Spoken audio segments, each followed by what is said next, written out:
But मेरे पापा, मेरे पिताजी, उनको हमेशा ये रहता था कि इन लड़कियों को पढ़ाना है। आप मेरे पूरे इंटरव्यू में सुनेंगे कि मेरे पिताजी, मुझे आज भी वो दिन याद है जब रिजल्ट आने वाला था। कॉलोनी में पेरेंट्स तो बहुत सपोर्टिव थे, बट वो कॉलोनी में बड़े लोगों को जवाब देना होता था। फिर मैं 11th में फेल हुई। This is a lead part for me. तो सफल होने के लिए आपको पिंच होना बहुत ज़रूरी है। क्रिटिसिज्म, पिंच, उससे आप आगे बढ़ते हो, उससे आप महसूस करते हो कहाँ आप सही हो, कहाँ गलत हो। पेरेंट्स अपने बच्चों को इतना प्रेशर देते जा रहे हैं। मेरे 2.5 घंटे लगातार मैं पापा का हाथ का अंगूठा पकड़ के बैठी हुई थी, मतलब ही hold my hands. Failure must होनी चाहिए जीवन में। वो जैसी है ना, जब पढ़ा लकी सिंह नायब तहसीलदार, जो जानते नहीं थे, जो प्रश्न उठाते थे, जो शादी की सबसे ज़्यादा चिंता करते थे, उन लोग का भी गुलदस्ता घर लेके आना। मैं बता रही, मेरे बनने के बाद कितनी लड़कियों को आज अधिकारी बनने का सपना एक आया है। और महिलाओं से अच्छा मैनेजर कोई होता नहीं है, क्योंकि वो बचपन से सीखती हैं। लड़की होना बोझ माना जाता है फाइनेंशियली, बट अब लड़की होना सोशली इनसिक्योरिटी है लोगों को कि बाहर भेजेंगे। आज का पॉडकास्ट मेरे लिए बेहद ख़ास है और मैं इसको शूट करते में बहुत ज़्यादा प्राउड फील कर रहा हूँ, क्योंकि जब हम पढ़ाई करते हैं, जब हम स्टडी करते हैं, तो सबसे पहला जो सपना होता है किसी बच्चे का, वो होता है IAS, IPS या PCS बनने का। लेकिन बहुत खुशनसीब लोग होते हैं जो इस मुकाम तक पहुँच पाते हैं। तो उन खुशनसीब लोगों में से ही एक आज मेरे सामने हैं और PCS अधिकारी हैं। मैं बहुत ज़्यादा शुक्रगुजार हूँ उनका कि उन्होंने वक्त दिया और मेरे पॉडकास्ट पर आई। लक्की सिंह, बहुत बहुत स्वागत है आपका मेरे पॉडकास्ट पे और बहुत बहुत धन्यवाद आपका मुझे वक्त देने के लिए। Same here, thank you so much to inviting me. जी मैम, सबसे पहले तो मैं आपका स्वागत करता हूँ। दूसरा, मेरा आपसे सबसे पहला सवाल ये है कि एक PCS अधिकारी बनने के लिए या एक IAS अधिकारी बनने के लिए सबसे पहली जो सीढ़ी होती है वो क्या होती है? क्योंकि बहुत ज़्यादा लोग अभी भी ये चाहते हैं कि वो इस मुकाम तक पहुँचें, लेकिन उनको सही दिशा नहीं मिलती, सही निर्देश नहीं मिल पाते। तो मैं आपके माध्यम से ये जानना चाहूँगा कि सबसे पहली जो सीढ़ी होती है, स्टार्टिंग पॉइंट क्या होता है? सबसे पहली सीढ़ी इसमें होती है कि आपके माता पिता, आपके पेरेंट्स, आपकी फैमिली का सपोर्ट। जी मैम। देन होता है अथक प्रयास, मेहनत।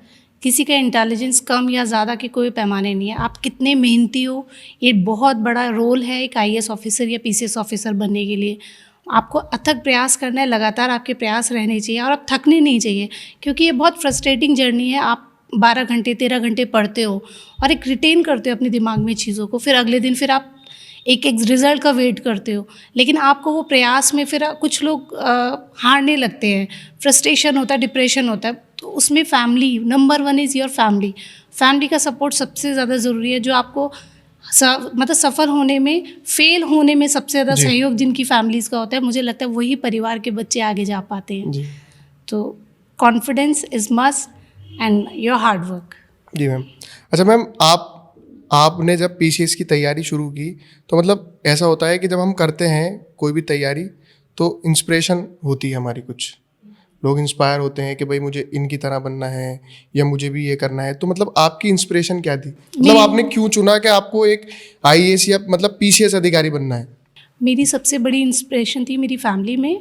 हम 5 बहनें हैं, तो सबसे ज़्यादा लोगों में ये होता है कि अच्छा 5 सिस्टर्स, तो पेरेंट्स बहुत इन्वेस्ट कर रहे हैं। मेरे दादा थे तो उन लोग को लगता था कि 5 लड़कियां हैं, शादी करो। बट मेरे पापा, मेरे पिताजी, उनको हमेशा ये रहता था कि इन लड़कियों को पढ़ाना है, नॉट फॉर द कि हमें उसको इनकैश करना है। लड़कियों को, समाज को आगे बढ़ाने के लिए पढ़ाई बहुत ज़रूरी है। मेरे पिताजी ही मेरी फर्स्ट इंस्पिरेशन है इसके लिए, क्योंकि जब मेरे पिताजी इसमें बैंक में, कैनरा बैंक में सीनियर मैनेजर से रिटायर्ड हुए थे 2007 में। तो हमेशा कोई भी बात होती थी, पापा बोलते थे बेटा मैंने भी हिस्ट्री की किताबें IAS बनना चाहता था, खरीदी थी। एक हमारे यहाँ इंग्लिश के बहुत बड़े राइटर हैं, मुझे एग्जैक्टली नाम ध्यान नहीं आ रहा उनका भी, वो काफ़ी फेमस उनकी बुक्स होती थी। पापा की वो बुक्स भी मैंने देखी है, वो इंक वाले पेन से उनकी नोट्स देखे हैं। तो मुझे लगता था कि जब वो सोच सकते हैं और कर सकते हैं, मिडिल क्लास फैमिली के होने के बावजूद, और वो हमें इतनी सुविधाएं दे रहे हैं, तो मुझे भी प्रयास करना चाहिए। मेरा बैकग्राउंड स्पोर्ट्स का था, मैं बोल सकते हैं मल्टी टैलेंटेड लड़की हूँ। अपनी तारीफ नहीं कर रही हूँ, बट मैं डांस में भी रही हूँ, मैं कुकिंग में भी रही हूँ, मैं सिंगिंग भी करती हूँ। एक होता है ना, ओवरऑल बच्चा एक होता है कि हर चीज़ कर सकता है। तो मैं स्पोर्ट्स में ही थी। उस चीज़ को मुझे लगा स्पोर्ट्स में उस टाइम इतना ज़्यादा प्रोत्साहन नहीं था। ये 2002-2003 की बात है। मतलब स्पोर्ट्स में किस फील्ड में थी आप? मैं एथलेटिक्स में, बॉक्सिंग, हॉकी। अभी वर्तमान में जो जिला क्रीड़ा अधिकारी हैं, स्पोर्ट्स ऑफिसर ऑफ अमरोहा हैं, श्री देशकांत त्यागी जी, वो मेरे कोच रहे हैं 8th क्लास में। वो NIS, हाँ। तो तब मैं 8th क्लास में 5-5 किलोमीटर दौड़ती थी। कोचेस मेरे लिए थोड़ा फाइट करते थे कि नहीं ये बॉक्सिंग करेगी, एक कहते थे नहीं हॉकी करेगी। रेल के डिब्बे में आगे बैठ के हम जाते थे, कोई टिकट नहीं था, कुछ नहीं था। कॉलोनी में पेरेंट्स तो बहुत सपोर्टिव थे, बट वो कॉलोनी में बड़े लोगों को जवाब देना होता था। उनके ज़्यादा प्रश्न होते थे कि अच्छा नेशनल खेलने जा रही है, अच्छा रुकेगी कैसे, 1 महीना। हाँ, एक लड़की वाला जो, हाँ, मैं NCC में भी रही हूँ, मैंने स्काउट एंड गाउट का नेशनल कैंप भी किया है। तो वो प्रश्न जो होता है ना, मुझे लगता है leads to the part for the studies. वो उसने मुझे, मेरे पिताजी का जो IAS वाला सपना था, मुझे लगता था कि नहीं मैं यंगेस्ट हूँ, वो सबसे मेरी बड़ी सिस्टर है, उन्होंने 96 में वनस्ली विद्यापीठ से, this is a big task कि सबसे बड़ी सिस्टर थी, उनको पापा ने वनस्ली विद्यापीठ में पढ़वाया था।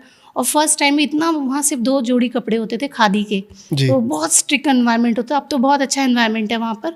तो उस एनवायरनमेंट में उन्होंने फर्स्ट टाइम में 15 दिन में कह दिया था पापा मैं नहीं करूँगी। बट मेरे पिताजी का एक रोल हमेशा से मोटिवेशन रहा है। मतलब आप चाहे जीतो चाहे हारो, लेकिन असफल होने का मतलब नहीं आप जिंदगी त्याग दो। उन्होंने हमेशा हमें फेल होने पे मजबूर किया है। और एक बहुत बड़ी लाइन है कि आप फेल हो तभी आप आगे बढ़ोगे। दीदी ने मना किया, पापा ने कहा ठीक है नहीं करना तो मतलब हार नहीं मानो, तुम्हें वापस आने आ जाओ, मतलब आप दूसरी जगह कुछ काम करो। फिर वहाँ मतलब रुकना नहीं है। हाँ, वो परिवार का एनवायरनमेंट, वो पिताजी का सपोर्ट नहीं, मुझे एक अच्छे कि मैं कुछ जीवन में ऐसा करूँ मेरे पिताजी का नाम, मेरी फैमिली का नाम, और लोगों को लगे नहीं लड़कियों को पढ़ाना फ्रूटफुल होता है, नॉट बर्डन। क्योंकि मेरा एक इस नौकरी में आने के बाद मैंने जो इतने सारी चीज़ें देखी, उसमें लगा कि लड़का लड़की किसी को भी पालना बर्डन नहीं है। लड़कों को आप जज़ात नहीं दोगे तो वो आपको पूछेंगे नहीं, और लड़की को आप डायरी के लिए नहीं करोगे तो वो प्रताड़ित होगी। तो इक्वली सब पे, दोनों पे इन्वेस्टमेंट बराबर करना है। ऐसा नहीं है हमें सोशली बना दिया जाता है कि बर्डन। तो वो मैंने घर से देखा कि हमें पापा से कहते हो आपको क्या ज़रूरत है, इतने सारे बच्चे, आपको पढ़ाना ही है सबको, कोई पढ़ना चाहे नहीं पढ़ना चाहे, सबको हाईली क्वालिफाइड क्यों करना है। वो बोलते हैं नहीं बेटा, पढ़ाई ऐसी चीज़ है कि आप अपने जीवन में, आपको नहीं पता क्या आगे होने वाला है। मैं ये नहीं कहता था कि आप अपना बैंक बैलेंस पढ़ाई से करो, लेकिन चीज़ें मेरे यहाँ, जो मेरी 2 सिस्टर्स हैं वो हाईली क्वालिफाइड है, मेरे यहाँ सबसे ज़्यादा क्वालिफाइड है, बट वो हाउस वाइफ है क्योंकि उन्होंने वो चूज़ किया है। मतलब ऐसा नहीं है कि आपको पढ़ना है तो कुछ बनना ही है। You can be a good house wife, home maker, और आप अपने बच्चों को और भी शानदार समाज में एक अच्छा आईना दे सकते हो, एक अच्छा रास्ता दे सकते हो। तो मेरे फादर, देन सेकेंड मेरी सिस्टर JP पब्लिक स्कूल में स्पोर्ट्स HOD हैं। अच्छा। और उन्होंने इंटरनेशनली क्रिकेट के लिए भी सिलेक्ट हुई हैं। अच्छा। हाँ, और मतलब अभी बहुत पहले, अच्छा, आई थॉट 15 साल पहले। तो और वो मतलब ताइक्वांडो में 2nd डॉन है, एक होता है black belt, 1 don, 2nd don, मतलब उन्होंने बहुत सारे एडवेंचर्स किए हैं स्पोर्ट्स में। उन्होंने मुझे इसके लिए मोटिवेट किया कि डू समथिंग इन दिस, अगर तुझे इसमें अच्छा नहीं लग रहा just try not to do कि इसी में जाना है। फिर मैंने तैयारी शुरू की, और जर्नी बहुत टफ भी होती है और बहुत अच्छी भी होती है, क्योंकि जहाँ आपको पीड़ा होती है वही सबसे ज़्यादा आनंद होता है। तो दिस इज़ माई जर्नी। अच्छा मैम, इसमें आपने भी बात करी कि चुनौतियाँ होती हैं, तो सबसे बड़ी चुनौती आपको क्या लगी, या सबसे बड़ी चुनौती क्या होती है एक PCS अधिकारी की जर्नी में? सबसे बड़ी चुनौती होती है आपकी स्कूलिंग। आपकी स्कूलिंग बहुत अच्छी होनी चाहिए, है ना, इससे आपको इजी हो जाता है। अगर आपकी स्कूलिंग अच्छी नहीं है और you are not the good in studies, तो वो आपको थोड़ा हर्डल करेगा, थोड़ा, बट नॉट कि आप सेलेक्ट नहीं हो गए, आप नहीं पास हो गए। तो मेरा क्या था, मैं स्पोर्ट्स में रही थी, तो उतना स्टडीज़ पे उतना मैं मन से फोकस नहीं कर पाई थी। तो वो थोड़ा मुझे हर्डल लगा था। बट जब मेरे साथ ईश्वर का, मैं भोले बाबा की भक्त हूँ, मेरे पे ईश्वर का इतना साथ रहा है, और मुझे लगता है कि आप किसी भी असहाय के लिए कुछ करते हो तो उनकी ब्लेसिंग्स मिलती है। तो मैं कभी भी अनसक्सेसफुल नहीं हुई हूँ, मतलब सफल हुई हूँ चीज़ों में, बट हारी नहीं हूँ। हाँ, तो हाँ, मेन मोटिव मतलब ये है कि आखिर चीज़ों का यही होना चाहिए कि हारना नहीं है। हाँ, बिल्कुल। असफलता से डरना नहीं है, घबराना नहीं। हाँ, बिल्कुल। तो बस वही था कि हमेशा प्रयास करते रहना चाहिए। 10 लोग मजाक उड़ाएंगे, 10 लोग शक करेंगे, 10 लोग आपको प्रमोट करेंगे, तो बस उन लोगों को नहीं सुनना है। मेरे पिताजी का, मतलब आप मेरे पूरे इंटरव्यू में सुनेंगे कि मेरे पिताजी, ये मैं पापा की बात को आज का, he is no more in this world, but उनकी एक एक चीज़ मुझे डेली आगे बढ़ाती है। कि वो कहते थे, घोड़ा होता है ना, घोड़े के आँख के दोनों आसपास एक कवर होता है, कहते जीवन में हमेशा उस कवर को लगा के रखना है कि आपको सीधे देखना है। इधर आपका जैसे वो आँख का कवर हटा तो आप बिदक जाओगे, तो आपको इधर उधर नहीं देखना है, सीधे देखना है। तो जो सीधे देखेगा तो वो बितकेगा नहीं, वो बितकेगा नहीं तो वो चाहे मतलब कमज़ोर हो चाहे जो हो, जीवन में आगे बढ़ता चला जाएगा और वो अच्छा जीवन व्यतीत करेगा। जी। अच्छा मैम, अभी आपने बताया कि पापा नहीं है आपके, लेकिन फिर भी मेरा एक सवाल है कि मतलब आप तब तक बन चुकी थी? हाँ, मेरा मतलब उन्होंने फील किया वो जो वो चाहते हाँ थे, ही आपने उन्हें फील हाँ कराया? बिल्कुल, मुझे आज भी वो दिन याद है जब रिजल्ट आने वाला था। जी। और मैं थोड़ा लंबे समय दिल्ली रही, मतलब बहुत सारे होते, मेरे साथ की बहुत सारी बैचमेट्स थी जी। जो 2 सिस्टर्स थी या 2 भाई बहन थे, सबके मम्मी पापा ने उन्हें 2-2 साल में वापस बुला लिया। They don't want to invest, जी। मतलब लोग उस इन्वेस्टमेंट पर्पज से करते नहीं, उन्हें लगता नहीं चाहे निपटा दो भाई जल्दी से। जी। मेरे पिताजी ने मुझसे कभी मुझे प्रीलियम का पेपर्स का रिजल्ट नहीं पूछा, अखबार में, उस टाइम में अखबार में रिजल्ट आता था और चर्चा होती थी, अब भाई पीसीएस का रिजल्ट। अब थोड़ा साइलेंटली होती हैं चीज़ें, अखबार वाले वक्त में होती थी न्यूज़। वो तो उस समय भी मेरे पापा, सबके पेरेंट्स फ़ोन करते थे, मेरे पापा एक कॉल नहीं करते क्योंकि वो कहते थे बेटा मैं उम्मीद नहीं करता हूँ कि तू फेल हो चाहे पास हो, मैं उम्मीद नहीं करता हूँ। और वही मुझे लास्ट में इतना तगड़ा मोटिवेशन दिया कि मेरा हर्डल प्रीलिम्स था जी। लेकिन मुझे लास्ट में लगा कि नहीं, मतलब मुझे चाहे मेरी ईश्वर मुझे वापस नहीं जाना है। मैं रात में 2 बजे उठ के पढ़ती थी। मेरी एक अच्छी आदत ये है कि जब मैंने पढ़ना शुरू किया तो मैंने एक क्वालिटी देखी अपनी कि मैं रात वाली स्टूडेंट नहीं हूँ, मैं मॉर्निंग स्टूडेंट हूँ।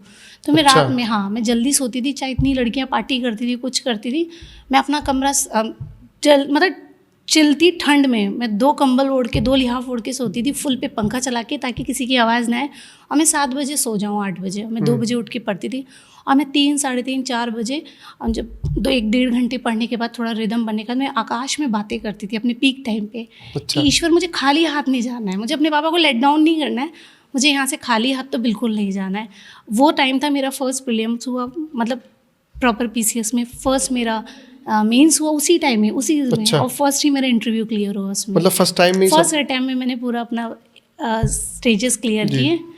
तो ये मेरे लिए बहुत प्लस पॉइंट था कि मैं मानती हूँ कि मैनिफेस्टेशन और ईश्वर से, प्रकृति से बातें करना, ये आपको रिटेन करता है, चीज़ें वापस करता है आपके प्रति। अच्छा मैम, जैसे हम तैयारी करते हैं पीसीएस अधिकारी की या आईएएस अधिकारी की, तो उसमें मतलब लोग डिमोटिवेट हो जाते हैं, मतलब हार जाते हैं एक हद तक, और काफ़ी केसेस में तो देखा गया है कि लोग सुसाइड तक अटेम्प्ट कर लेते हैं। तो उन लोगों के लिए आप क्या कहना चाहेंगे? क्योंकि आपने भी, मतलब आप बता रही हैं कि पापा की सपोर्ट थी, आपको फैमिली की सपोर्ट थी, लेकिन समाज अभी भी मतलब लोगों को धिक्कारता है कि हाँ अरे आईएएस बहुत बड़ी पोस्ट है, इतने 1 लाख लोग मतलब एग्ज़ाम देते हैं, 2 लाख लोग एग्ज़ाम दे देते हैं, 100-200 सेलेक्ट होते हैं, ये नहीं होगा, मतलब इस तरह से लोग देखते हैं। तो आप उन लोगों के लिए क्या कहना चाहेंगी, मतलब उनको मोटिवेट करने के लिए कि उन्हें आगे बढ़ना चाहिए?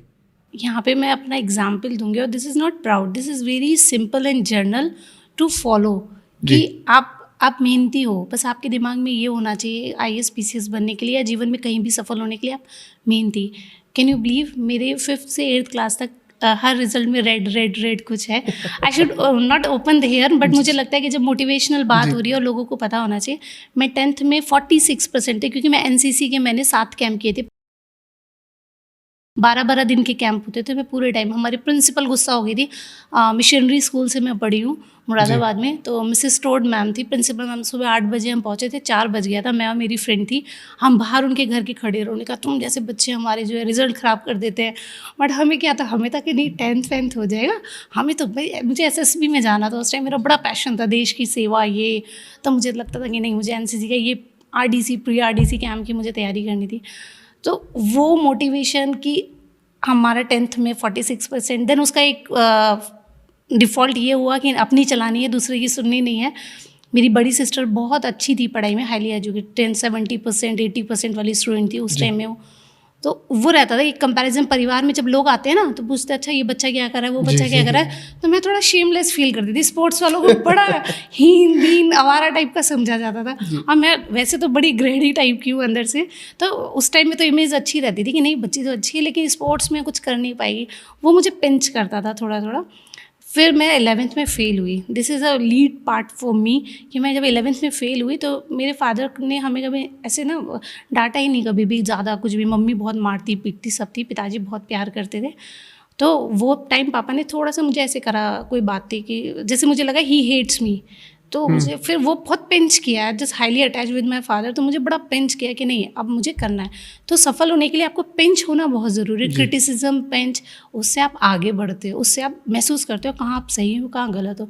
देन वो 11th मैंने फिर रिपीट किया दूसरे स्कूल से। मैं फिर थ्रू आउट फर्स्ट टाइम मैं रात में 2-2 बजे उठ के, मुझे लगता है उस टाइम बहुत पहले लाइट्स भी नहीं आती थी, इन्वर्टर भी चला जाता था, और मिडिल क्लास फैमिली से जनरेटर का मतलब ही नहीं था, तो वो मोमबत्ती से भी पढ़ना, हाथ में भी गिर जाना। बट मैंने तब से मैं कंटिन्यू फर्स्ट आई। मेरे साथ वाले भी कहते थे कैसे फर्स्ट आई थी, कैसे कर दी हो, इतना सारा अच्छी अच्छी लड़कियां मेरे साथ ग्रेजुएशन में थी। मेरा नेट क्वालिफाई हुआ एक बार में ज्योग्राफी से, वो कहते हमारा नहीं हो रहा। लोग सोचते थे मैं झूठ बोल रही हूँ, ये सिंपल मैं मेहनत करती हूँ। और आप यही मेरे जर्नी से मैंने यही सोचा है, आज भी मैं अपनी नौकरी में, हो सकता है मेरे से ज़्यादा बहुत लोगों को आता है, but I have a faith कि मेरी एक अच्छी इमेज है क्योंकि मैं मेहनती हूँ। अच्छा मैम, मैं आपसे एक सवाल और करना चाहूँगा कि फील क्या होता है जिस वक्त मतलब आपने प्रीलिम दिया, उसका एग्ज़ाम आ गया, फिर इंटरव्यू से पहले मतलब वो क्या फील होता है कि मेरा इंटरव्यू है और मतलब मुझे जाना है, वो एक जब आप प्री में मतलब क्या फील करते हो आप उस वक्त? वो फीलिंग बड़ी सूखी फीलिंग होती है। सूखी मतलब आपका गला सूखा है, आप बाहर बैठे हो, सड़क पे बैठे हो, बट आप आधे घंटे पहले सेंटर पे पहुंच रहे हो, आप तब भी पढ़ रहे हो।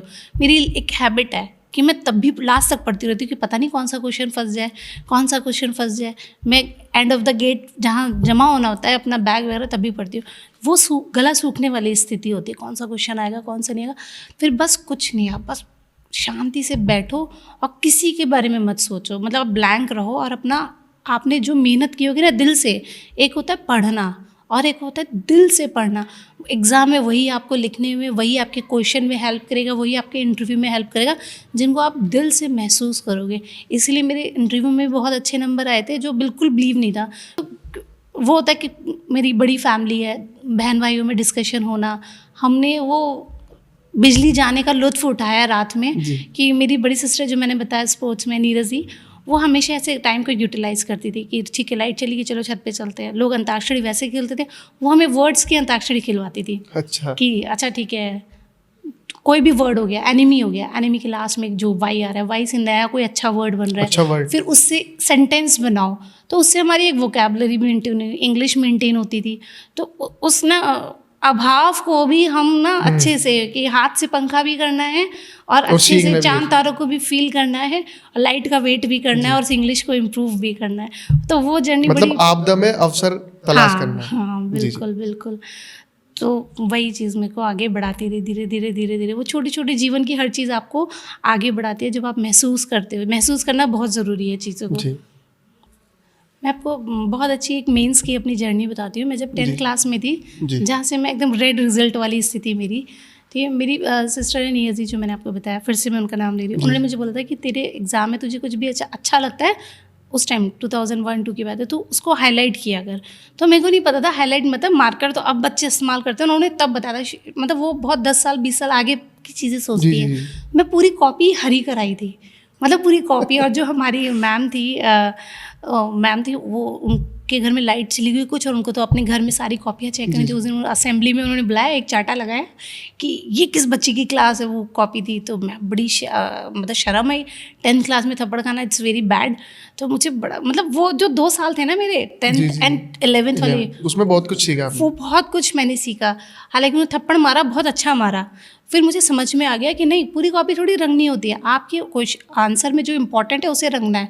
और आप यकीन नहीं मानेंगे, वही चीज़ मेरे मेंस में मुझे इतनी हेल्प करी। मैं 3-3 कॉपियाँ भरती थी। मैं अपना निष्कर्ष दूसरे रंग से लिखती थी, मेन पॉइंट ब्लैक से लिखती थी। मतलब मेरे मतलब जो क्लास में इन्विजिलेटर्स होते थे वो आके देखते थे ये लड़की क्या कर रही है। मतलब मार्कर भी है, पिंक भी है, रेड भी है, 3-4। तो मैं इतना कॉपी को रंगा देती थी ना, इतना सुंदर, मतलब होता है ब्रांडिंग, उसको इतना ब्रांड बना देती थी। सर 3 कॉपी लास्ट तक, सब कहते थे क्या लिखती, लोग 2-4 लोग पीछे देखते, कि वो 10th का थप्पड़ वो मुझे इम्प्रूव किया। तो मतलब क्रिटिसिज्म इज़ गुड। वो थप्पड़ जो पड़ा वो मुझे मेंस में बड़ा हेल्प करता, क्योंकि मैंने फिर वो अपनी 11th 12th आगे चीज़ें कॉपी कैसे भरनी है, कैसे लिखना है, कैसे चीज़ों को कंक्लूजन में डालना है, कैसे इंट्रो में डालना है, किस पेन से मैं उसको और मॉडिफाई कर सकती हूँ, ये सारी चीज़ें मैंने उसमें इम्प्रूव किया। तो ये जर्नी मेरी है जी। अच्छा मैम, अब मैं आपकी मतलब बाद वाली जर्नी पर आऊँगा। मतलब एक अधिकारी बनने के बाद में क्या चेंज आता है? मतलब आप एक सपना देखते हो कि हाँ मुझे ये अधिकारी बनना है, देन फिर जब आप बन जाते हो उसके बाद में और क्या चेंज आता है लाइफ में? मतलब एक अधिकारी की लाइफ क्या होती है समाज के लिए और अपनी मतलब पर्सनल लाइफ, पारिवारिक ज़िंदगी, मतलब क्या डिफरेंस होता है उसके अंदर? हम बहुत बहुत लोग क्या करते हैं ना, अपना बचपना खो देते हैं, बहुत बड़े बनने के चक्कर में बचपना खो देते हैं, अधिकारी बनने के चक्कर में अपना बचपना खो देते हैं। आई नेवर लॉस्ट माई बचपना। जी। मैं अभी भी बहुत मतलब खुश रहती हूँ, बच्ची रहती हूँ। मुझे लगता है जिंदा दिल रहना चाहिए। वो आपको पर डे के फ्रस्ट्रेशन, डिप्रेशन जी। या कोई भी प्रेशर से आगे बढ़ाता है। आपको प्रकृति से जुड़ना चाहिए, ये भी आपको जीवन में आगे बढ़ाता है। तो मैंने हमेशा अपने बचपने को नहीं खोया। अधिकारी बनने का मतलब ये नहीं होता है आपके पास अधिकार और कर्तव्य आ गया तो आप, बहुत लोग होते हैं। जैसे मैं एक बार बहुत पहले जब मैं नया मैंने ज्वाइन किया था, मेरे अर्दली थे, उन्होंने मुझे सड़क पे ना उस बताशे खाने से मना कर दिया। बोले नहीं मैम आप अधिकारी हैं, अच्छा नहीं लगेगा। बट मैं उस चीज़ को फॉलो नहीं करती। मुझे लगता है कि नहीं, कि मतलब अगर मैं ही उन लोगों को, जो समाज, आधी जनता जो हमसे काम के लिए आती है, अगर मैं उनमें अपना डिफरेंस क्रिएट करूँगी तो उनको वो डर भय रहेगा, वो नहीं होना चाहिए। मतलब उसको भी लगना कि अधिकारी ऐसा नहीं, वो डर भय नहीं होना चाहिए कि अधिकारी है तो भाई मेरे कमरे में एंटर नहीं कर सकते। उसको लगता है नहीं, मतलब मेरा बच्चा भी अगर ये ठेले के पास है या ये मतलब ज़मीनी स्तर की है तो हमारा बच्चा भी बन सकता है। वो आदमी में भय नहीं होना चाहिए, वो डर नहीं होना चाहिए। तो मैं बहुत डाउन टू अर्थ रहती हूँ। उसके लिए मुझे कई बार सुनने को भी मिल जाता है कि कोई मुझे बोल देता है अरे एटीट्यूड नहीं है। तो मैं कहती हूँ एटीट्यूड ज़रूरी ही नहीं है। जो चीज़ आपको पेन दे, मुझे लगता है कि बहुत ज़्यादा एटीट्यूड मुझे पेन दे सकता है, क्योंकि मुझे अपने शटर लगाने पड़ेंगे, मुझे लोगों से डिस्टेंस रखना पड़ेगा। मैं अपने आप को डाउन टू अर्थ नेचुरल नहीं रख पाऊंगी। तो हाँ, थोड़ा फेक हो जाएगा। हाँ, वो फेक हो जाएगा। फिर जो मैं कर सकती हूँ किसी के लिए अच्छा, उसमें वो शटर हो जाएगा, वो चीज़ बंद हो जाएगी। तो मुझे लगता है कि अधिकारी होने का मतलब ये नहीं कि you have to be very strict, very cool and calm. गंभीर होना बहुत ज़रूरी है। जब आप गंभीरता, तो जीवन में आप गंभीर रहोगे तभी आप आगे बढ़ोगे, तभी उस काम में शार्पनेस आएगी, एकाग्रता आएगी, वो ज़रूरी। बट अपनी रूट्स को, अपने बचपने को और जिंदा दिली को कभी नहीं भूलना चाहिए। अच्छा मैम, मेरा एक सवाल होता, मतलब आपने अब तक किन किन मतलब पदों पर काम किया है? अच्छा, this is my first job. अच्छा। हाँ, इससे ये हमारे यूपी पीसीएस में नायब तहसीलदार फर्स्ट पोस्टिंग होती है। उसके बाद मेरा लास्ट ईयर 2023 में मेरा प्रमोशन हुआ था। बरेली में मैं पोस्टेड थी, बरेली विकास प्राधिकरण में जी। उससे पहले मैं सदर तहसील में थी, तो वहाँ से मेरा प्रमोशन होकर मैं अमरोहा आई हूँ एज तहसीलदार। तो मेरे को यहाँ 1.5 साल हो गया है। अच्छा मैम, मेरा एक सवाल और था आपकी मतलब उस जर्नी को लेकर ही, कि जब रिज़ल्ट आता है तो वो क्या फीलिंग होती है, और रिज़ल्ट जब फिर आपके हक में हो, आपके पक्ष में हो, मतलब आप पास कर गई हो, तो मतलब वो क्या मूवमेंट होता है एक फैमिली के लिए? आज जिस दिन रिज़ल्ट आने वाला था, आई थॉट फ्राइडे का दिन था, और पापा थे, मतलब तो मेरे पापा ने सिर्फ मेरे सिर पे हाथ रखा, कह रहे जो भी होगा परेशान मत होना। मतलब मैं, हो सकता है मैं इमोशनल हो जाऊँ, बोलते जो भी होगा परेशान मत होना, और इससे कोई फ़र्क नहीं पड़ता। तो फेल होगी ना, उससे ज़्यादा क्या होगा, फेल होगी बस। तो चलो वो तो कोई नहीं, ईश्वर की कृपा से मैं किनारे पे सेकंड आई 46 इज्जत से। 46% उस टाइम सेकंड क्लास होता था। यही चीज़ मुझे उस टाइम मेरे फादर, जब मैं पीसीएस का रिज़ल्ट आने वाला था और बैठे हुए थे 2.5 घंटे लगातार, मैं पापा का हाथ का अंगूठा पकड़ के बैठी हुई थी, मतलब ही होल्ड माई हैंड्स।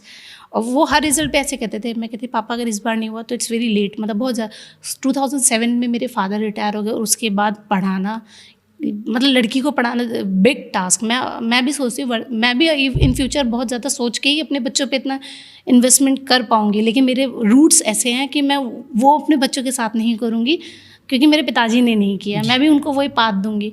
तो पापा बैठे, मैं कहा पापा अगर इस बार भी नहीं हुआ तो कह रहे कोई बात नहीं बेटा, मैं तुझसे कोई उम्मीद नहीं रखता, मैं अपने किसी बच्चे से कोई उम्मीद नहीं रखता, हिम्मत नहीं हारनी है। तुझको लगता है कि आगे कर सकती है तो कंटिन्यू करना, और तुझे नहीं लगता तो कोई बात नहीं। पता उनके इतनी यही शब्द ना कि मैं तुमसे कोई उम्मीद नहीं करता कि पास ही आना है। मतलब लोग ना अपना बचपन छोटा करते जा रहे हैं, पेरेंट्स अपने बच्चों को इतना प्रेशर देते जा रहे हैं कि नहीं, वो पास तो छोड़ो, फर्स्ट में भी 90% भी उनको सेटिस्फैक्ट्री नहीं है। This is very bad. आप बच्चों को फेल होने के लिए बोलो कि नहीं आप फेल हो, कोई दिक्कत नहीं, आप गिरोगे, चोट लगेगी, आप फेल होगे, फिर आप जो उस चीज़ को रिटेन करोगे। फेल्योर मस्ट होनी चाहिए जीवन में आगे बढ़ने के लिए। तो वो पापा का जो 2.5 घंटा हाथ पकड़ के बैठी हुई थी और रिज़ल्ट आना था, तो वो जो टाइम था ना, वो मेरे लिए मतलब लाइफ टाइम मैं भूलती नहीं हूँ। वो पापा का एहसास, वो रिज़ल्ट आना, गला सूखना, वो जैसी है ना, जब पढ़ा लकी सिंह नायब तहसीलदार, मतलब मतलब मैंने इतना आज तक नहीं भूलती। और मेरे पापा उस टाइम इतने कूल, मतलब like Buddha, he cool and काम। कहते बेटा, वो उनका एक ही लाइन थी, खुशी में ज़्यादा खुश नहीं हो रहा, दुख में ज़्यादा दुखी नहीं हो रहा। तो पत्रकारों के फ़ोन आए, सबके आए, तो पापा ने बोला नहीं ज़्यादा हाईलाइट नहीं करना, अभी शांत शांत एंजॉय योर जर्नी अंदर, मतलब बहुत ज़्यादा हल्ला नहीं करना। कहते पापा क्या है आप इसमें भी इतने मतलब गंभीर बने हुए हो, इसमें तो हमें कहते नहीं नहीं, चीज़ों को शांति से, मतलब आपका अपना हैप्पीनेस भी शांति से एंजॉय करनी है। तो ये एक मोटिव था उस टाइम मेरे को बड़ा। आज भी याद है पापा का वो दिन, घर में वो माहौल, लोगों का आना, जो जानते नहीं थे, जो प्रश्न उठाते थे, जो शादी की सबसे ज़्यादा चिंता करते थे, उन लोग का भी गुलदस्ता घर लेके आना। और वो जो पापा के लिए प्राउड था ना मोमेंट, और मेरे फादर की गंभीर मुद्रा उसमें भी कि नहीं नहीं ठीक है, हो गया, कोई दिक्कत नहीं है, हो गया। मतलब हाँ, मतलब एक घमंड नहीं आया उनके अंदर हाँ, कि अरे अब तो। बिल्कुल बिल्कुल बिल्कुल सेम। मेरा आपसे एक सवाल था, आप महिला अधिकारी हैं, तो महिला अधिकारी के लिए सबसे बड़ी चुनौती क्या होती है? या जैसे ये आईएएस या पीसीएस हैं, ज़्यादातर अधिकारी पुरुष हैं, तो आप उसमें मतलब खुद को कैसे, किस तरह से आपने एडजस्ट किया है? फर्स्टली तो मैं ईश्वर को बहुत बड़ा धन्यवाद दूंगी कि अधिकारी बनने के बाद महिलाओं के प्रति लोगों की सोच और अच्छी हो जाती है। आप पहले इनसिक्योर फील करते हो, क्योंकि पहले मैं स्पोर्ट्स में थी, हालांकि मैं थोड़ा सा लड़ाका टाइप रही हूँ। लड़ाका टाइप मतलब मेरे स्टेडियम में भी बहुत बड़ी बड़ी लड़कियाँ होती थी। उस टाइम मैं 11th क्लास में थी, तो दे वेट फॉर मी कि नहीं लक्कू आ जाएगी तो दौड़ेंगे। तो उसको पता था कि मैं कोई लड़का अगर बस दिख जाए उल्टा सीधा देखता हो तो मैं उसको एकदम ठीक कर देती थी। तो लोग मतलब बहन समझ के कि नहीं बच्ची है, बहन समझ के मेरे से डांट भी खा जाते थे, डरते भी थे कि ये लड़ाका है। उस टाइम तो मैंने थोड़ा सा इनसिक्योरिटी फील किया, बट जब से मैं इसमें आई हूँ मैंने देखा कि नहीं, आपके पास ड्राइवर है, अर्दली है, गार्ड है, आपके पास आपका ऊपर वाले ऑफिसर्स है, बट जब तक आप अपनी एक थिन लाइन, एक अपने आसपास एक बाउंड्री मेंटेन नहीं करोगे, you have to maintain your boundary, certain maintain your boundary, तभी आप वो एक सर्किल, वो एक रिस्पेक्ट वो आसपास बना सकते हो। लड़कियों को हर पल मतलब आपको प्रूव करना है कि आप सही महिला हो, आप सही औरत हो। वो थोड़ा फ्रस्ट्रेटिंग होता है। मतलब आप थोड़े वोकल हुए, आप थोड़े से स्मार्ट हुए, तो वो ईगो, वो मेल ईगो, अच्छा ऐसे, तो वो आपको लगता है कि थोड़ा सा आपको एक मेंटेन करना पड़ेगा कि you have to be dress up well, you can not go outside in the publicly. बहुत लोग चले जाते हैं, तो मैंने देखा महिलाएं महिलाओं के लिए बोल देती हैं। मुझे लगता है कि महिलाओं में आपस में एक अच्छी बातचीत, एक बॉन्डिंग होनी चाहिए। महिलाओं पर बात चल रही है, तो मेरा एक सवाल और था आपसे कि आप मतलब उन लड़कियों के लिए, उन महिलाओं के लिए क्या कहना चाहेंगी जो मतलब तैयारी कर रही हैं इस चीज़ की, और वो भी कहीं ना कहीं समाज को झेल रही हैं? मैं झेलना ही बोलूँगा, क्योंकि मैम आपने भी बताया कि फैमिली फाइनेंशियली भी अगर सपोर्ट करे ना, तो फिर वो सामाजिक रूप से सपोर्ट नहीं कर पाती, क्योंकि बहुत सी फैमिलीज ऐसी हैं कि फाइनेंशियली ठीक है, लेकिन वो समाज के डर से कि लोग क्या कहेंगे, नहीं बनी तो मतलब फेल हो गई तो लोग क्या सोचेंगे, तो इस वजह से भी लोग पीछे हो रहे हैं।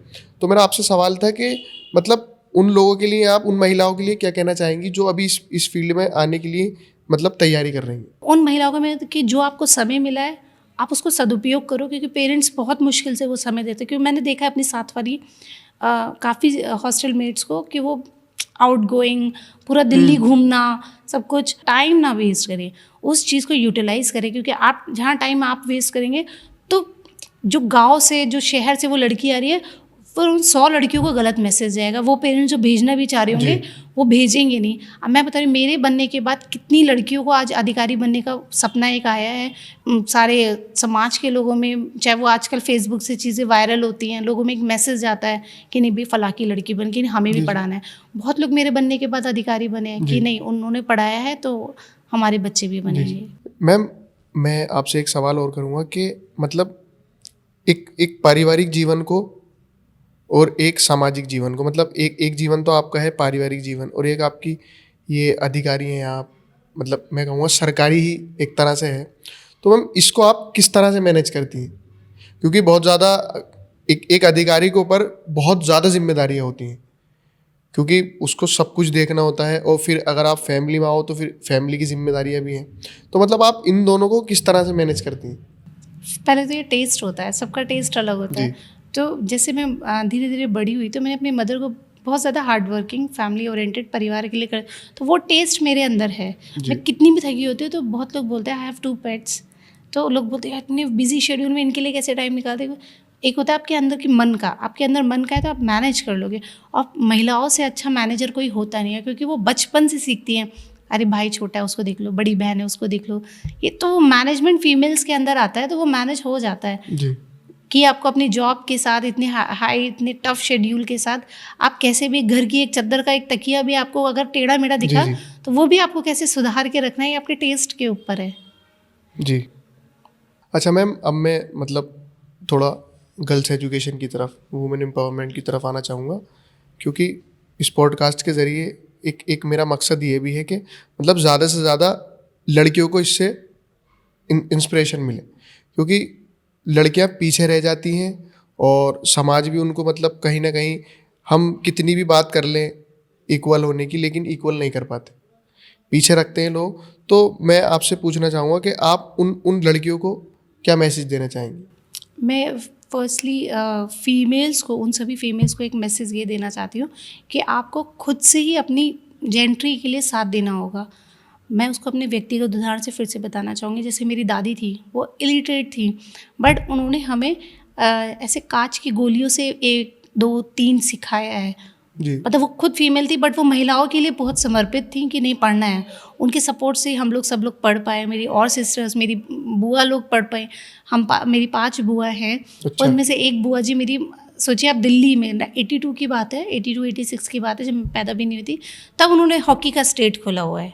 अच्छा, हॉकी में उस वक्त तो मेरी दादी बहुत मतलब वुमेन्स की पढ़ाई के लिए, मैं जब बताया कि पढ़ाई में थोड़ा सा स्पोर्ट्स की तरफ से स्किप करती थी, तो वो मुझे गुस्सा हो गई थी एक बार कि तेरी प्रिंसिपल से मिल के आऊँगी कि ये क्लास कितनी अटेंड करती है, खेलती है कि क्लास भी करती है। तो मतलब वो इलिटरेट होने के बाद शी हैज़ अ कॉन्फिडेंस कि प्रिंसिपल से बात कर लेंगी, वरना लोग तो डरते हैं ना। मतलब सोचिए आज से 20 साल पहले कोई बोले प्रिंसिपल से बात करके आऊँगी, तो बड़ी बात है। हम फीमेल्स को ही आगे एक दूसरे को बढ़ाना पड़ेगा, तभी बढ़ पाएगा। उस इनसिक्योरिटी को लेके बहुत सारे पेरेंट्स डरे हुए हैं। पहले लड़की होना बोझ माना जाता है फाइनेंशियली, बट अब लड़की होना मतलब सोशली इनसिक्योरिटी है लोगों को कि बाहर भेजेंगे। इतने केसेस हो रहे हैं, और इतने पहले भी केसेस होते होंगे, बट इतने ओपनली चीज़ें हाईलाइट हो रही हैं, तो उससे आदमी डरा रहता है। तो पहले तो हमें वो एनवायरनमेंट, अपनी फीमेल्स को अपने घर से एनवायरनमेंट देना है कि नहीं, अगर तुम काम कर रही हो तो भाई भी काम करेगा। ये नहीं कि भाई यारा पानी दो, ये वाला जो कल्चर है ना, वो लड़कियों को बहुत डिमोटिवेट करता है बचपन से ही कि नहीं बेटा थक के आया, भैया आया है। मतलब थकावट लड़कियों को नहीं होती क्या भाई? इक्वली ईश्वर ने थकावट दी है, बट वो मेंटली जो आपको वीक करता है ना कि नहीं, फिर वो हमें वीक नहीं कर रहा, हमें स्ट्रॉन्ग ही कर रहा है, क्योंकि हम पूरे एक गुड मैनेजर हो जाते हैं, एक बड़ी फैमिली चला लेते हैं। और हर पेन को बिना किसी मेंटल हेल्थ, जो आजकल एक वर्ड हो गया, उसको महिलाएं जितना सह लेती हैं साइकोलॉजिकली, मेंटली, वो मुझे नहीं लगता कि घर में रह के आप सह रहे हो, ये बड़ी बात है। आदमी बाहर जाता है, 50 लोगों से दोस्ती होती है, 50 लोगों से दुश्मनी होती है मेंस की, तो वो निकल, क्योंकि मैं जॉब में ये देख रही हूँ, मेरा प्रेशर बाहर जाके निकल जाता है। अगर मान लो मैं किसी चीज़ से परेशान हूँ, अगर वही चीज़ मैं घर में रहूँगी तो it's going to be very tough and frustrated. तो मुझे लगता है महिलाएं ज़्यादा मेंटली स्ट्रांग होती हैं, तो उस चीज़ को हमें उनको इनकैश करना है, उस मेंटल पावर को, अपनी बच्चियों को आगे बढ़ाना है, उनको पूरा सपोर्ट करना है, और उनको प्रेशर नहीं देना है। आजकल जो इतना ज़्यादा प्रेशर हो गया है ना कि फर्स्ट ही आना है, टॉप ही करना है, लड़कियों को भी नहीं देना है, फिर वो गलत पाथ पे चली जाते हैं। आप वो बाहर भी जा रहे हैं, आप उनके साथ टच में रहो, दोस्ती में रहो। और जो न्यूक्लियर फैमिलीज़ का कॉन्सेप्ट हो गया ना, तो ये थोड़ा सा मुझे लगता है कि नहीं होना चाहिए, क्योंकि हम इतने सारे भाई बहन हैं ना, हम आपस में एक दूसरे के डॉक्टर हैं। मतलब मेरे को कोई परेशानी हो रहा है ना, I will talk to my, मुझे पता है कि variety of sisters we have, मतलब कि मम्मी से क्या बात कर सकते हैं, पापा से हम कितना खुल के बात मतलब अलग-अलग डिपार्टमेंट। हाँ, में भी बहुत सारी हर्डल्स आए। तो मुझे एक था कि हाँ, फैमिली से बात करती थी, सबसे बात करना, आपस में लड़कियों को अपने फैमिली में अटैच करना, ये पेरेंट्स की, उनके बहन भाइयों की, सबकी जिम्मेदारी है। तभी लड़कियां आगे जाके जो कुछ गलत भी होगा, कुछ सही भी होगा, उसको वो आगे बढ़ के ऐसे खत्म कर पाएंगी, वो सपोर्ट। अच्छा मैम, एक सवाल और था मेरा कि मतलब आजकल एजुकेशन के नाम पर भी कहीं ना कहीं पेरेंट्स की भी थोड़ी सी, मतलब जो वो सोचते हैं नहीं भेजते, तो वो भी एक हद तक ठीक है, क्योंकि कॉलेजेस का माहौल और मतलब इंस्टीट्यूट का माहौल थोड़ा अजीब सा होता जा रहा है। मतलब रिलेशनशिप, गर्लफ्रेंड बॉयफ्रेंड वाला कल्चर, तो मतलब इसको आप किस तरह से देखती हैं? ये आपके करियर के बीच में आना चाहिए या आपके करियर के बाद होना चाहिए? तो इसको आप किस नज़र से देखती हैं? दिस इज, मेरे को लगता है this is all time schedule. Time ऐसा है, biologically they are not wrong. जी, लेट शादी होंगी, बायोलॉजिकली दे आर राइट। अगर आप सही और गलत की बात करते हैं तो biologically they are right, but for the society this is very wrong. क्योंकि आपको पता है चीज़ें लड़की के लिए ही ख़राब होनी है, एक्सेप्टेंस और नॉन एक्सेप्टेंस पे लड़की के लिए, फीमेल्स के लिए ही ख़राब होनी है। तो टाइमली एजुकेशन हो, टाइमली उनका करियर डिसाइडेड हो, टाइमली मैरिज हो। जो ये हो रहा है ना late marriages, this going to be कि शादी से लोगों को नफरत हो रही है कि नहीं लाइवली हम सिंगल रहेंगे, खुश हैं। ये बहुत बड़ी बेवकूफ़ी है। आप जितने ज़्यादा परिवार में रहोगे ना उतने खुश रहोगे। कचकच होगी, बट वो जो उसका आनंद होता है ना कचकच का, वो मतलब मैं आपको अभी मैं 2-3 दिन पहले हम शिवरात्रि में ऐसे मेला ड्यूटी पे थे गजस्थल मंदिर में, तो मैं और एसडीएम मैम बैठे थे, मेरी मैम बैठे थे, तो मैं उनको अपनी फैमिली की ऐसी वीडियोज़ और फोटो, तो शी वॉज वेरी हैप्पी। कह रहे तुम लोग बहन भाई कितनी मस्ती करते होगे। मतलब ऐसे हो जाता है कि नहीं, मैं दिल्ली में भी रहती थी, मतलब मेरा वीक में था कि मैं अपनी सिस्टर के पास ज़रूर जाऊँगी। वो कनेक्टिविटी लड़कियों में, फैमिली में होनी चाहिए कि आपका एन्जॉयमेंट हो। तो ये जो जितने लोग आगे बाहर जाके ये गलत करते हैं ना, वो न्यूक्लियर फैमिलीज़ वाले होंगे। आप इस चीज़ पे गौर कीजिएगा। उनके पेरेंट्स के पास टाइम नहीं है, और या पेरेंट्स ही अपनी इतनी हाई फाई लाइफ स्टाइल में बिजी हो गए। बाहर तो वही भेजते हैं ना जो मिडिल से भी अपर है। भाई लोअर मिडिल क्लास फैमिली तो बहुत तकलीफों में भेजेगा, उनके बच्चे सक्सेसफुल होके भी आ जाएंगे, बहुत कम होंगे, क्योंकि उन्हें पता है कि पिताजी कैसे भेज रहे हैं, माताजी कैसे पैसा जोड़ के साइड से भी देती हैं मुझे। वो बच्चे पेन फील करते हैं। ये जो केसेस होते हैं ये उनमें ही होते हैं जिनकी पेरेंट्स बात ही नहीं करते अपने बच्चों से, या बिल्कुल फ्री हैंड छोड़ रखा है। उनको बीच बीच में मोटिवेट करते रहो, खुश रहो, बच्चों को साथ दो, तो 90%, क्योंकि मेरी फैमिली में भी फीमेल्स हैं, और touch wood grace of the God we have a proud niece. Proud niece मतलब सुपर प्राउड नीज, क्योंकि वो मुझे पता है ना, कुछ अगर मम्मी को नहीं बोलेंगी, वो मासी वो मुझे 1.5 घंटा बात कर लेगी। तो दिल्ली में भी बाहर रह के बच्चा पढ़ रहा है और 1.5 घंटा मासी से बात कर रहा है। दिस इज अ गुड कि हम कम्युनिकेशन गैप जो हो रहा है ना, वो नहीं होना चाहिए। मतलब बेसिकली कहने का मतलब ये है कि आपको एक अच्छी लाइफ जीने के लिए वो आप कुछ बनना चाहते हो, कुछ अचीव करना चाहते हो तभी भी, और अगर आप मतलब आपको अपनी फैमिली को सबसे ज़्यादा इम्पोर्टेंस देनी चाहिए। बिल्कुल बिल्कुल, बेसिकली कहना ये है। हाँ, और फैमिली को भी ये नहीं कि आपको टॉप पे पहुंचना है। जी हाँ, मतलब आपका जो है नहीं, अभी पिछले पॉडकास्ट में भी एक डॉक्टर आई थी, तो उन्होंने भी यही कहा था कि लड़कियों को सिर्फ पढ़ना चाहिए, मतलब उनके ऊपर कोई किसी तरह का बोझ नहीं होना चाहिए कि मुझे कुछ बनना ही है, या उनकी फैमिली को भी उनके ऊपर बोझ नहीं डालना चाहिए कि आपको कुछ बनना ही है। क्योंकि हम खुद ही इतने सेंसिटिव होते हैं ना कि हम खुद पीछे पलट के देखते हैं तो पूरा एक परिवार, एक समाज दिखता है, और दिखता है कि अगर हम कुछ नहीं करेंगे तो आगे भी कुछ नहीं होगा और लड़कियों के लिए गलत पाथ जाएगा। तो ये हमारी सोशल और मोरल रिस्पॉन्सिबिलिटी है कि वापसी करके तो नहीं आना है, जीत के ही जाना है। मैम, अधिकारियों के बीच में और पब्लिक के बीच में बहुत ज़्यादा गैप है। मतलब अधिकारी से बात करने में लोग डरते हैं, लोग सोचते हैं कि यार मतलब कहीं मुझे उल्टा ना पड़ जाए या इन्हें बुरा ना लग जाए। तो ये क्यों होता है? मतलब अधिकारी, ये मैं कहना चाहूँगा कि मतलब उनकी पर्सनालिटी की वजह से ऐसा होता है, या ये मजबूरी होती है कि इस तरह से ही रहा जाए तभी चीज़ें ठीक रहेंगी? मतलब ये ऐसा क्यों है? अपनी वर्तमान में मैं बात करूँगी, आदमी में बहुत कॉन्फिडेंस आया है। पहले आम आदमी डरती थी कि मतलब तहसील आने से डरती थी। मतलब मैं भी अगर सोचूं, जब मैं आम आदमी थी तो मैं भी सोचूं कि तहसील जाना बड़ी बात थी, बट अब डरता नहीं है आदमी, कॉन्फिडेंटली आता है, अपनी बात कहता है और जाता है। बहुत सारे एक अभी मास ऐसा होगा जो फियर फील करता होगा, बट वर्तमान सरकार की ये सराहना की जाएगी। बाकी में ये लोगों में जो फियर था कि कॉन्फिडेंस नहीं था जाने का, अब अपने हक की बात करते हैं, अपने अधिकार की, कि उन अधिकारी हम हैं लेकिन अधिकार उनका है, ड्यूटी हमारी है। तो वो जो ना जी, मतलब कहीं ना कहीं अधिकारी जो अपॉइंट किया गया है वो पब्लिक के लिए किया गया है। बिल्कुल, मैं चलती गाड़ी में भी कोई अगर मुझे रोक लेता है, बहुत लोग करते थे शीशा नीचे नहीं करेंगे, बट मैं सुनती हूँ, साइन भी कर देती हूँ। मुझे लगता है कि नहीं, वो तो बेचारा इतनी दूर से आया है, मेरी ड्यूटी है कि वो वापस ना जाए। बट थोड़ा सा जनता भी इस चीज़ को समझे कि वर्क ऑफ प्रेशर होता है, वर्क ऑफ लोड होता है, कि हर टाइम नहीं सुन सकते सबको। लेकिन मेरा मैसेज ये होता है कि आप लोग आओ, कोई दिक्कत नहीं, सबका काम होगा। आदमी क्या सोचता है ना कि शायद उस वजह से नहीं हो रहा है। अब आप मेरा शायद समझ रहे हैं। जी। तो मैं कहती हूँ नहीं, आप मुझे अपनी बात तो बताओ, आप कैसे सोच रहे हो कि आप 15 दिन से नहीं आ रहे हो, कि नहीं आप अपना काम करो, आपका काम होना चाहिए। नहीं हो रहा है तो वो नियम होगा। जी, मतलब मैं आपकी बात रोक के बताऊँ, लोग खुद में भी एक चीज़ अज्यूम कर लेते हैं कि हाँ यार ये मतलब इस वजह से नहीं हो रहा मेरा काम। हाँ, मतलब वो उनकी भी गलती होती है, क्योंकि हर फील्ड में, हर किस्म में, मतलब हर आदमी ऐसा नहीं होता। हाँ, होता है कहीं कहीं, लेकिन सब जगह ऐसे नहीं होता। लेकिन आदमी सोच लेता है कि यार अब तो मेरा काम इस तरह से ही हो सकता है बस। हाँ। और मतलब ये होता है ना, बहुत लोग एंजॉय भी करते हैं कि अरे नहीं भाई, पता है अभी सरकारी व्यवस्था ऐसी होती है। ऐसा नहीं है, आपको बहुत सारी सरकारी व्यवस्था में ऐसे लोग भी मिलेंगे, और चीज़ें बदल रही है, कल्चर बदल रहा है, लोग अपना काम समझ रहे हैं, ड्यूटी समझ रहे हैं कि इस चीज़ को करना है, ये आपकी ड्यूटी है। ये वर्तमान में बहुत अच्छा एक कॉन्सेप्ट है, और काम बहुत तेजी, जो डिजिटलाइज हुई हैं चीज़ें, जो थामने की लाल फीताशाही थी, जो थामने की शक्ति थी, वो शक्तिहीन में बदला है। तो चीज़ों को पकड़े रखना था, और डिजिटलाइज होने से बहुत अच्छा एक हुआ है कि आपको इस टाइम पीरियड में काम करना है, वरना आपकी जवाबदेही है। तो ये एक बड़े मास के लिए बहुत बड़ी सुविधा है, और आगे बढ़ते बढ़ते जनता को इसके लिए और ज़्यादा सुविधाएं ही मिलेंगी। तो वो जो डर भय है ना, वो ऑनलाइन क्लिक पे ख़त्म हो जाएगा।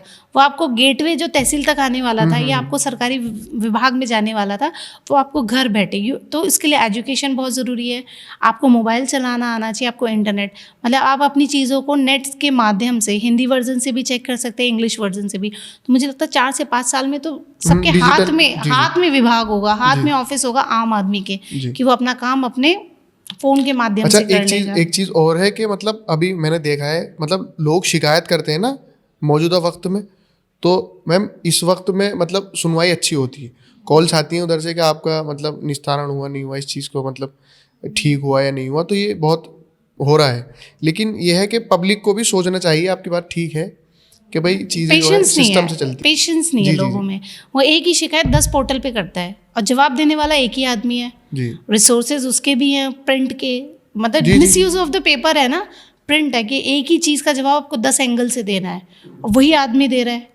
तो वो चीज़ भी नहीं, आदमी को पेशेंस होनी चाहिए कि आप अपनी शिकायत कर रहे हो तो उस समाधान को आप अधिकारी से बात करो। बहुत लोग ऐसे होते हैं डायरेक्ट कलेक्ट्रेट में पहुंच जाते हैं, और वहाँ से आता है तो मैं कहती हूँ भैया आपने मुझे बताया था, आप हमारे पास तो कभी आते, कहते नहीं मैडम हम आपके पास, तहसील आने में हमें डर लग रहा था।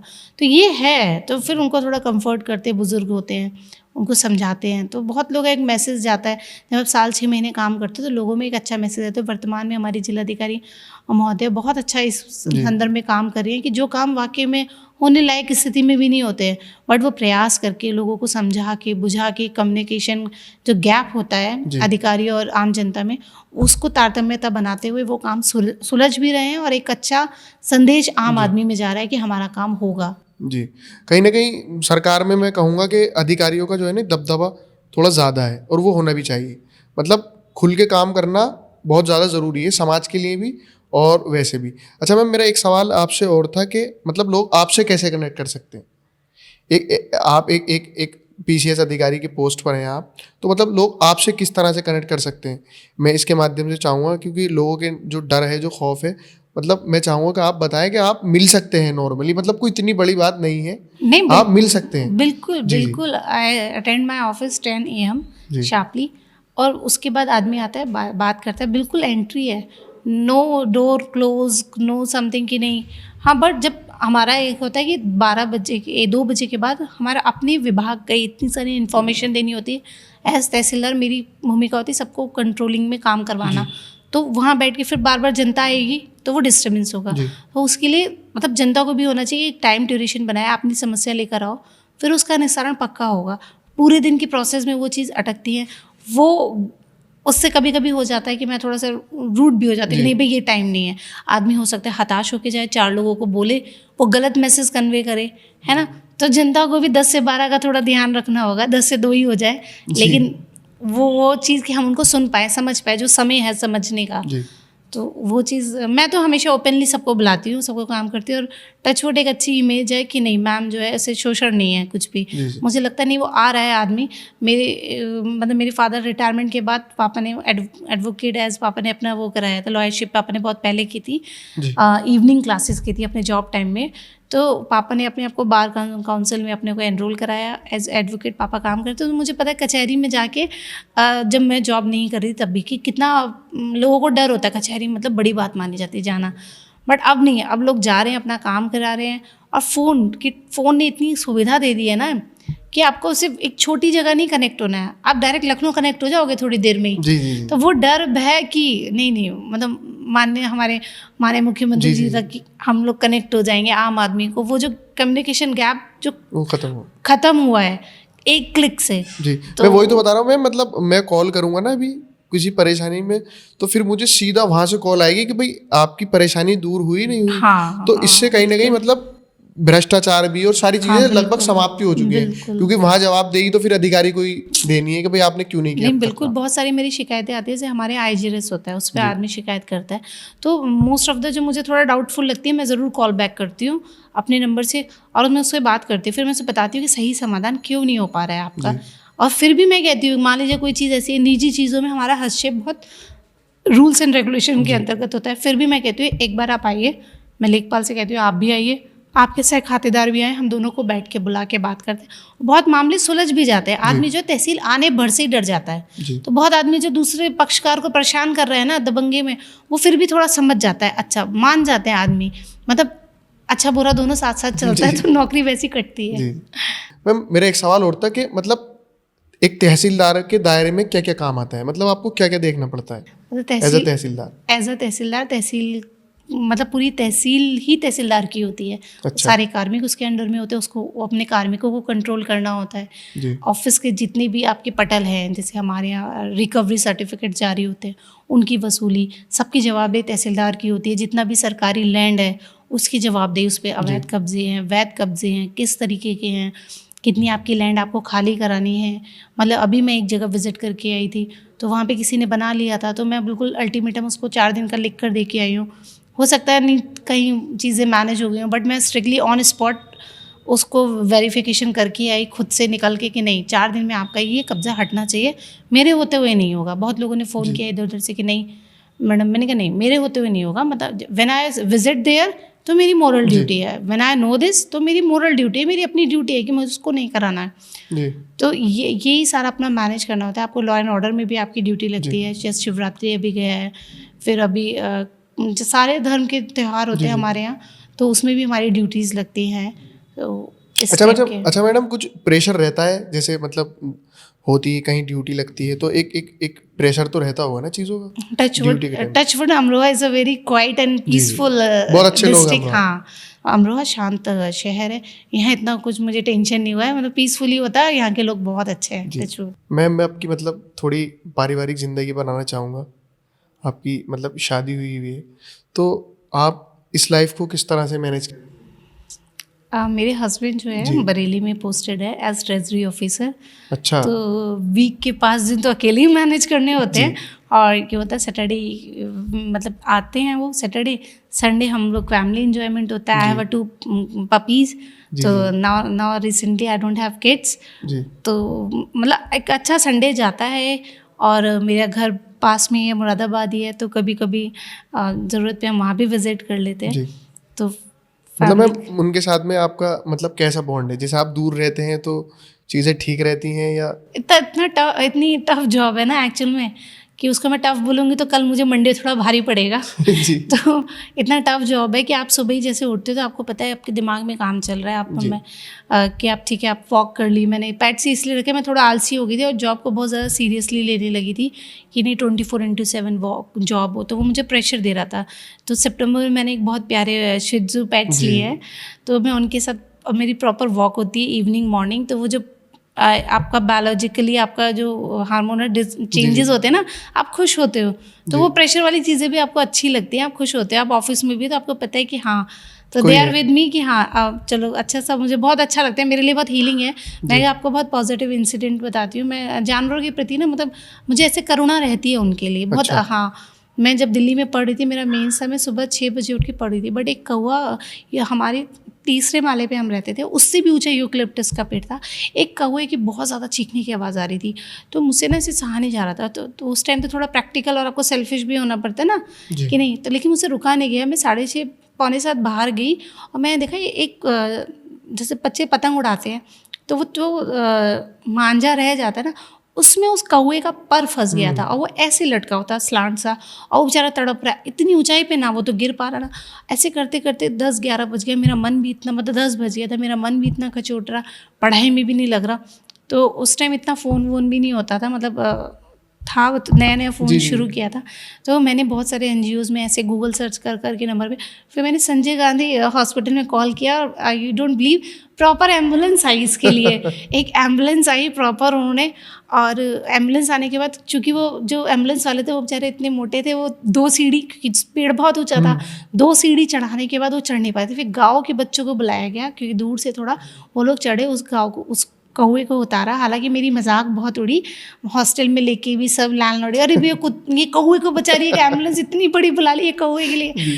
तो मैं MCD की गाड़ी बुला लेती थी, मतलब कोई कुत्ते को पिचा गया, वो रो रहा है, तो मैं पैरासीटामोल देती थी उसको, दूध में मिला के, कुछ मिठाई में, रात भर उसका, फिर पैरासीटामोल, फिर मैं प्रॉपर एक MCD की गाड़ी बुलवा के उसे भेजती थी। मतलब मेरे से जितना हो पाता था, तो मैं इस टाइप का करती होती कि ये चीज़ें आपको जो वर्क ऑफ प्रेशर है ये कम करता है। तो इन चीज़ों में भी मैं हफ्ते में इन्वॉल्व रहती हूँ कि किसी की सेवा हो जाए, किसी का खान पान हो जाए मेरे थ्रू, जीवन में किसी और का। कहीं ना कहीं बेजुबान जानवर की अगर आप मतलब उसकी देख रेख करोगे, तो फिर ऊपर वाला भी आपको चीज़ें अच्छी करेगा आपके साथ, क्योंकि उनको हम ही लोग देख सकते हैं, वो बोल नहीं सकते कुछ। अच्छा, आपने मेरे से एक क्वेश्चन पूछा था लड़कियों को पढ़ाने से, तो मुझे ऐसे याद आ गया, अपने हॉस्टल में, मेरे हॉस्टल में एक आंटी आती थी पोछा लगाने के लिए, उनकी छोटी सी बेटी आती थी, कभी कभी वो नहीं आती थी, बड़ी लड़की, वो छोटी वाली बेटी इंटेलिजेंट बहुत थी, मतलब उसको वो बहुत मतलब माल न्यूट्रिशन थी, कैसी थी बच्ची, पतली दुबली थी, छोटी, तो उसका दिमाग तेज, सब पढ़ती थी ना, तो कहते दीदी क्या पढ़ते हो आप, कौन सा विषय पढ़ते हो, ऐसी होगी वो 3rd-4th की बच्ची। तो मुझे लगता था उसका इंटरेस्ट है बिल्कुल, बच्चे कैसे। तो मैंने एक बार पूछा, आंटी आपके कितने बच्चे हैं, तो बोली 5 लड़के। मैं कह रही हम कहाँ पढ़ा पाए, पहली वाली को पढ़ाया था, फिर छूट गई। अब तो मैं उसकी जो 3 छोटी बच्चियाँ थी, मैं उनको अपने पास पर डे शाम को बुलाती थी क्लास के बाद, और वो बच्चे भी बहुत लगन से, अगर मैंने 1.5 घंटे बोल दिया A से Z तक लिखते रहना 40 बार, वो बच्चे A से Z तक लिखते थे, मतलब सीखते सीखते इतने परिपक्व हो गए थे वो बच्चे। फिर उनका सरकारी स्कूल में वहीं दिल्ली में एडमिशन करवाया मैंने, बच्चे पढ़ने लगे। फिर मेरा हॉस्टल भी अगर बदल गया, तो उसके बाद भी वो जब कभी भी मिली तो आंटी बड़ा हाथ जोड़ती थी कि बेटा नहीं, मैं यही चाहती थी कम से कम मेरे बच्चे 12वीं तो कर लें, मतलब कोई उनको शराब पी के मारे तो ना लड़का, वो ये तो कहें कि हम कुछ कमाने लायक है। तो लड़कियों की पढ़ाई के लिए आप कहीं से भी सोच सकते हो, निचले स्तर से लेके ऊपर तक लड़कियों को पढ़ाना बहुत जरूरी है। सोच का होना जरूरी है, पैसे का होना जरूरी है। अच्छी शादी हुई, मैं बहुत टाइम बाद, मतलब बहुत टाइम बाद मैं दिल्ली गई करीब, तो वो मुखर्जी नगर में रहती हूँ मैं, किराए के मकान पे। मैंने उन आंटी से पूछा कि क्या हुआ उनका, तो वो बच्ची, वो लड़की तो चली, तो बोला नहीं, उसने लगातार पढ़ाया अपने बच्चों को और अच्छी शादी की है, मतलब ठीक ठाक घर में, मजदूर से तो नहीं की, मतलब ठीक ठाक घर में उस लड़की औरत ने मेहनत करके अपनी बच्चियों को 10th 12th कराया। हाँ, तो वो अनपढ़ में शादी कर रही थी, तो अंगूठा छाप, तो ये एक मेरे लिए सेटिस्फैक्टरी रहा पड़ा। जी जी मैम, मेरा एक सवाल और था आपसे कि एक सुखी पारिवारिक जीवन के लिए मतलब क्या क्या करना चाहिए, मतलब एक पारिवारिक जीवन को सुखी बनाने के लिए क्या क्या एफर्ट हैं ऐसे जो आदमी को डालने चाहिए जिससे पारिवारिक जीवन अच्छा हो जाए। क्योंकि बहुत ज़्यादा, मतलब अभी रिसेंटली 2 केसेस हुए हैं सुसाइड के, दोनों IIT, मतलब मेल्स की तरफ से भी फीमेल्स की तरफ से भी। तो मैं आपसे पूछना चाहूँगा, मतलब ऐसी क्या कमी हो रही है जो लोग यहाँ तक पहुँच रहे हैं? ईगो जी, ईगो, लड़कियों में जो अर्निंग हैंड हो जाती हैं या थोड़ी एजुकेटेड हो रही है, ईगो हो रहा है। लड़कों में भी मेल ईगो, वो कह रही है मैं कमा रही हूँ, मैं भी तो मेहनत कर रही हूँ, है ना। लड़कों में हो रहा है कि अरे तुम औरत हो, कमा रही हो तो कौन सा एहसान कर रही हो। ये जो ईगो आ रहा है ना, और आपका जो कम्युनिकेशन गैप हो जाता है, आदमी में पेशेंस नहीं, आप उसको मोल्ड कर सकते हो। मैंने क्या कहा, ऐसा नहीं है कि आई नेवर, मेरे को प्रेशर नहीं हुआ होगा जॉब में, क्योंकि मुझे पता है मेरी टफ जॉब है, मेरे को रात में 12 बजे भी एंट्री होगी, मेरी घर में 9 बजे भी होगी, but touch would my husband is very positive. मैं आज हूँ तो मैं उनका बहुत बड़ा सहयोग मानती हूँ कि उन्होंने मुझे मतलब कभी कभी, मतलब मेरे टाइम में मुझे चीज़ें प्लेटर पे दी हैं उन्होंने, कि नहीं, मैं बिफोर मैरिज मुझे हम लोग की शादी तय थी, डिसाइडेड थी, बट मुझे कोरोना हो गया था मेरी ज्वाइनिंग के बाद। हम ट्रेनिंग में गए, ट्रेनिंग के बीच से वापस आ गए क्योंकि कोरोना उस टाइम पीक पे था। मैं नेक्स्ट टाइम फिर एक कोरोना का सेकंड फेज़ आया, तो वो मेरी शादी तय हो गई थी, बट मुझे कोरोना हो गया। तो उस टाइम में तो ऐसे था ना कि सेकंड फेज़ वाला जो कितना टफ था कि आदमी मर रहा था तो बहुत बड़ा कहर हो रहा था, फैमिली में कोई देख नहीं रहा था। उस टाइम में मेरे हस्बैंड ने अनकंडीशनली, मतलब he belongs to Jaunpur Purvanchal, unconditionally उन्होंने आके मेरी सेवा की है। क्योंकि आदमी आने से डरता है, क्योंकि मैं एडमिट नहीं हो रही थी टचवुड, क्योंकि मैं तहसीलदार, उस टाइम नायब तहसीलदार थी, प्रशासन मेरे साथ है, वरना ये था कि नहीं आप एडमिट हो उस टाइम। तो मैंने डॉक्टर से रिक्वेस्ट करके कहा कि नहीं, मुझे निमोनिया ऑलरेडी बहुत जल्दी होता है, मैं खुद से रिटेन कर लूँगी, बट मैं इस हॉस्पिटल में आके और बीमार हो जाऊँगी। तो मेरे तहसीलदार सर थे आशुतोष गुप्ता सर, वो बहुत घर से खाना भिजवाते थे बेचारे। उनका सिपाही देने आता था दूर से। तो उस टाइम में हस्बैंड ने आए हैं, पूरी हेल्प की है, दवाइयाँ लाना, सब कुछ करना। तो ये जर्नी दोनों की तरफ से होगी, तभी आप ताउम्र वो दुख के जो लम्हे होते हैं ना हस्बैंड वाइफ के, वो आपको हमेशा सुख करेंगे कि हाँ वो हमारा दुखी समय था, शादी ख़राब हो गई, 35 लोग बुलाए थे, बहुत अच्छा सपना था कि अच्छे से शाही शादी करेंगे, बट वो शादी भी 35 लोगों में हुई। और तो कोई बात नहीं, बट हम हैप्पीली मैरिड हैं, खुश है। तनाव हर किसी में होता है, नहीं होगा तो मैं नहीं मान सकती किसी भी हस्बैंड वाइफ या किसी भी पेरेंट्स या किसी भी बहन भाई में तनाव नहीं होगा। इट्स जेन्यून, और नहीं है तो बहुत आर्टिफिशियल है जी, फेक लाइफ है। हाँ वो फेक लाइफ है, वो एक दूसरे, मतलब आप चीजें इस तरह से मैनेज करके चल रहे हो कि मतलब फिर एक दूसरे से कपट कर रहे हैं कुछ। तो वो है कि हम लोग ठीक है।